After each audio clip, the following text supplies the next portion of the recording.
58 navires iraniens touchés en 2 jours, dit Donald Trump, qui se vantait ce matin d'avoir la meilleure marine au monde.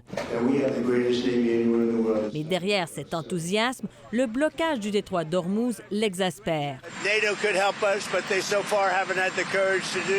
Il traite les alliés de l'OTAN qui n'ont pas répondu à son appel de lâches et promet de s'en souvenir.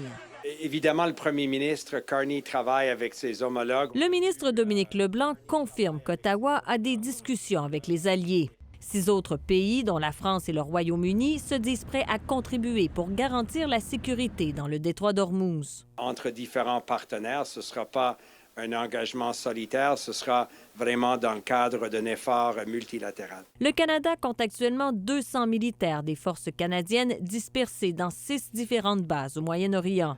Le ministre François-Philippe Champagne précise qu'il est impossible de déterminer la contribution canadienne pour l'instant. Je ne pense pas que ce soit le bon moment d'entrer dans des mesures opérationnelles, mais certainement, on est en discussion constante. Vous savez, c'est une situation qui évolue. Il n'en demeure pas moins que la participation du Canada ne peut qu'être limitée, explique le lieutenant-colonel à la retraite, Rémi Landry. Le Canada ne peut pas réellement faire beaucoup de choses. Certes, on peut contribuer à l'état-major, je dirais contribuer à coordonner avec les autres États qu'est-ce qui pourrait être fait. Le Canada peut définitivement logistiquement aider. Et puis, selon moi, la seule contribution maritime, ce ne sera pas avant plusieurs semaines. On pourra envoyer aussi des chasseurs F-18.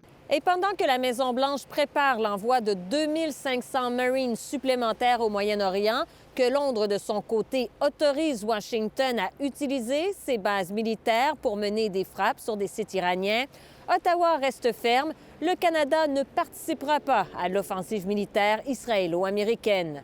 Ici Valérie Gamache, Radio-Canada, Ottawa.